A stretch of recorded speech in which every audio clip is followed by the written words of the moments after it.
Welcome to Influential Entrepreneurs, bringing you interviews with elite business leaders and experts, sharing tips and strategies for elevating your business to the next level. Here's your host, Mike Saunders. Hello and welcome to this episode of Influential Entrepreneurs. This is Mike Saunders, the Authority Positioning Coach. Today we have back with us Kerry Morris, who's the founder of HonorShield, and we'll be talking about fiduciary standards. Kerry, welcome to the program. Thanks, Mike. It's good to be back. Yep, good to have you. I always love your clear descriptions of some of these topics that, frankly, sometimes people are scratching their heads on. And I think that this is a topic where we need to start, first of all, with what is a fiduciary standard, kind of what does it mean? And then at the same breath, what does it not mean when referring to financial advisors? Yeah, well, that's a good question because you don't hear that second part covered very often. We're bombarded with this term. It's become a catchphrase, fiduciary standard, and what it means and so forth. And then the media picks it up, and then the public picks it up from the media, but they don't really ever talk about what it doesn't mean. And so I think to unpack that a little bit and maybe give some context and some everyday language, hopefully that'll be helpful today, Yeah, great. So let's start with, what does it mean? Well, I tell you, I think it's best when compared to other standards. It's almost easier to understand it when it's compared to, okay, here's the fiduciary standard. You hear that all the time. Well, what are the other standards, and how's that compare? So let's just start with fiduciary. And the best way to put that into a one-liner is that the client is being placed really above the advisor's interest in every way. So let's just kind of say, okay, and you usually hear that talked about in the client's best interest, and what's in the best interest of the client. But it also involves like conflict of interest disclosures, all those technical stuff. You can find tons of that on Google, but let's just picture the client being placed above the advisor in every way, number one. Number two, the suitability standard is what you don't hear talked about much, and that's been around for years. And by the way, Mike, guess how long the fiduciary standard's really been around? Any idea? I will say 20 years. The Investment Advisors Act of 1940. Wow. Okay. So That's the fiduciary standard is no new thing. So to an investment advisor who has a Series 60, who's passed the Series 65 exam, or a certified financial planner, who are both automatically held to a fiduciary standard, it really goes way back to the Investment Advisors Act of 1940 when that standard is set. And that's why you can kind of hear guys like me with just a little bit of sarcasm in my voice about it like being a big new thing in the news, you know? And so the suitability standard, though, that has been around a long time as well. And that really kind of comes out of the stockbroker world, right? And so if you're a stockbroker, guy calls you for a stock, really the suitability standard there is like, hey, you're supposed to still, let me just kind of like read it to you this way. It only requires that the advisor reasonably believe that any recommendations made are suitable for the client in terms of, here's the key part, in terms of the client's financial needs, objectives, and unique circumstances. So that sounds pretty similar, right? And then the third category is, what about insurance sales? I don't hear that talked about. And really, it depends on the type of insurance. It's mostly the same as the suitability standards. So most insurance sales are held to that. We've seen some new regulation lately on like annuity sales and things. There's a thing called a best interest contract. But I'll tell you, at the end of the day, it really goes back to most advisors operate with a higher standard than any of these, Mike, and that's really a moral imperative. And so most advisors are great individuals. They're in the business. It's not an easy business. They're in the business, to help people and things like that. But obviously the regulators are trying to create some uniformity in standards and some guidelines to make sure that investors are given certain disclosures and things like that. And I'll tell you, the paperwork, I remember when I wrote my first life insurance app in April of 1997, Mike. And that was my second time of really having a license. I was like 20 years old the first time I got an insurance license, but I was in college and way too young to be doing that stuff, But I remember that was a term life insurance application, and it was on 3 pages, and it was carbon. So it was 3 pages and it's carbon. An application these days, I don't know, 15 plus. 20, Yeah, I was going to say 23 easily. Yeah. So there's the amount of disclosures have just gotten bigger and bigger and bigger and bigger. So a lot of people get hung up. Are you a fiduciary? Are you a fiduciary? Hey, it's a great question to ask. It really goes back more to licensure, and we can get into things like, for example, asking questions. Well, so why do you recommend this? It really boils down to finding out what's in that advisor's head about how does this compare to, say, 2 other things close to it, or why did you recommend this from this perspective? What about a cost perspective? How does it rank in that respect? Things like that. There's a lot more than just finding out about that fiduciary. Yeah, it's more than just a yes or no answer. Did this do that? Yes, but it's more of tell me how you arrived at that conclusion, and that provides some color to it. I think that's a really great explanation. So then, what does fiduciary standard not mean? Let's flip the script and turn it from the other perspective. Right, exactly. So what does it not mean? And that kind of goes along with, you could even say, what can even the fiduciary standard, this great standard of putting the client first, what does it not protect investors from? And that kind of thing. And so what it doesn't mean is that everything that investor touches is going to be perfect. It doesn't mean that, if they do their due diligence and they research a certain investment and it meets all the standards, it meets the fiduciary standard, it's clearly seems in the client's best interest. And according to that, but then maybe that particular investment has a really hard time. Maybe it goes down. Maybe the investor is even losing money. We saw this a lot in 2008, Yeah. The advisor who is operating in that fiduciary on the front end of that to make that recommendation can't necessarily control the back. Well, not even necessarily can't control the back end of that at all. Right. Right. It makes me think about when you were describing suitability. If all the lights are lit up and the client is suitable with the right assets and foundation, and then let's just pick the Dow Jones Industrial Average, whatever all that it entails. So we're going to make a wise investment in that. Well, what if the market drops? That didn't mean that the Dow Jones Industrial Average all of a sudden became a horrible investment because it's got hundreds of years of track record. It just means that there was some volatility there. So yeah, it's doing what's right by that client, and actually I really liked how you described that, which is part of the law. The rule is putting in the client's needs above the advisor. And boy, that when you do that, you that really frames and colors that advice really well.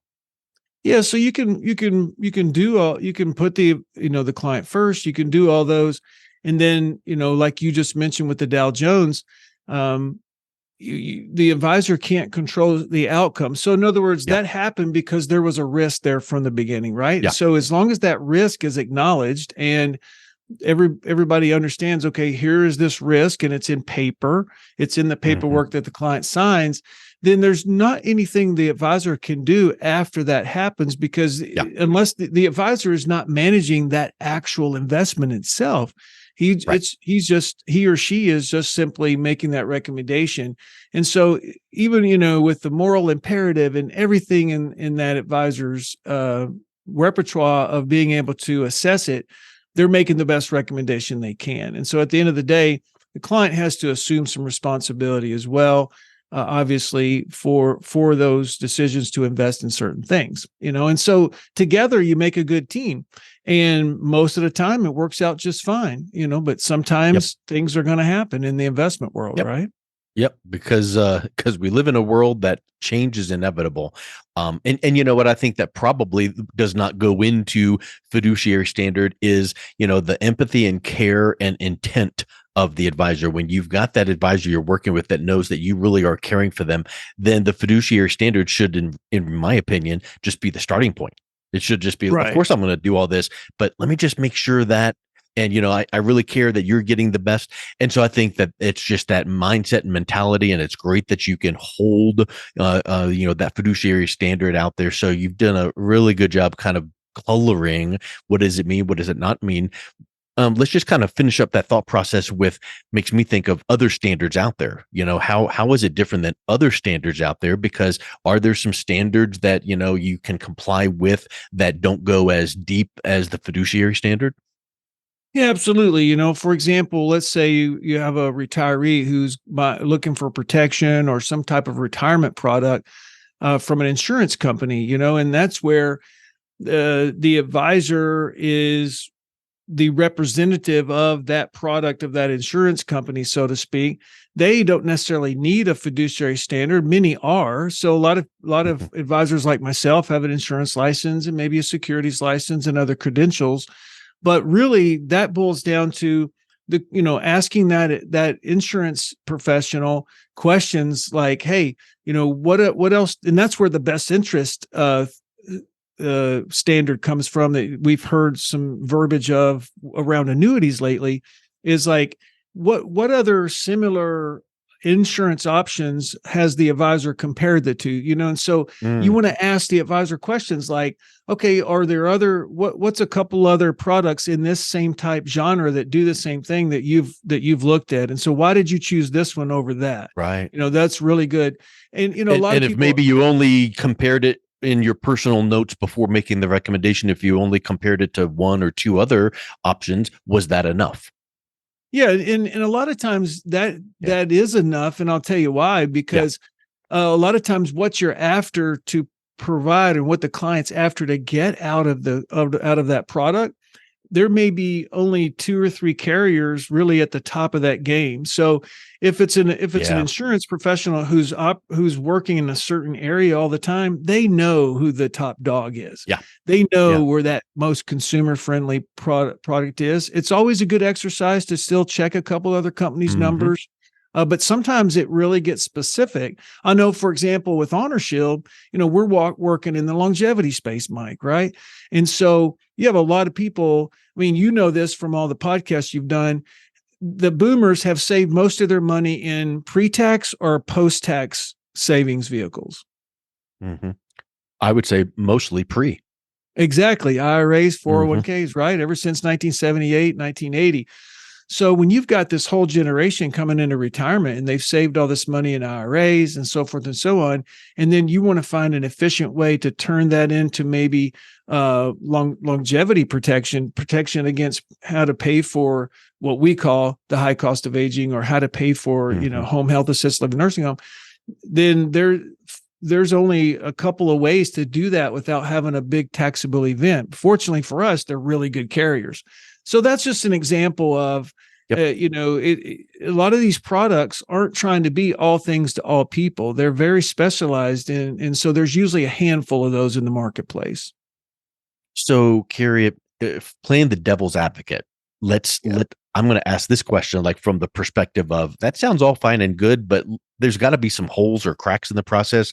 What can even the fiduciary standard not protect investors from?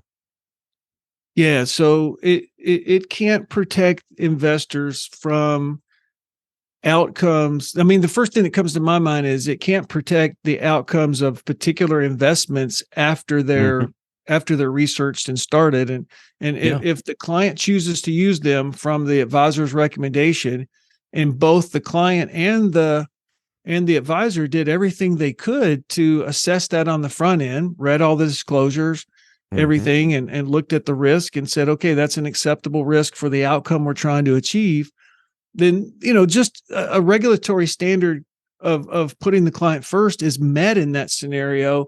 And then the outcome can still be bad. But I think a lot of times the public wants to kind of look back all of a sudden in time and say, well, the fiduciary standard didn't do its job or something like that. And so, you have to look back and see sometimes, and you got to break it apart. But it's usually done in hindsight. But yeah, I don't hear this talked about at all. And so I appreciate you bringing that up today. Because it's almost like, hey, I bought a car. It's a brand new car, and it worked great for about 6 months, but then I wrecked it. And you can't go back to the car manufacturer or the salesperson or the dealership. Well, it was great when I gave it to you. You smiled and you drove off the lot, and everything was great for a year. and then life happened. So, I Yeah. think it's taking ownership that way and realizing, I really could have driven a lot safer, or it's life that, maybe some of the parts are gonna, change or break down. I need upkeep. So there's those things that are beyond the control. That salesperson, you can't go back on them and say, why did you put me in that car? Because at that moment in time, the car was safe and great and wonderful. Yeah. So I think it's just a matter of, fiduciary Mhm. standard, suitability standard, the rules, best interest contract, and all these different regulatory kind of oversight type things. I really think it's safe to say we have to just look at them as one brick in the wall, right? One brick Yep. in the wall of protection for the consumer. We've mentioned the market and risk and volatility and Dow Jones, all these just, places that we can put our money. How does all of this relate to buying protection or retirement products from insurance companies? You've mentioned insurance companies before, but I know that sometimes people don't think of insurance companies as being part of a retirement plan when it could be. But talk a little bit about how this relates to buying products from insurance companies.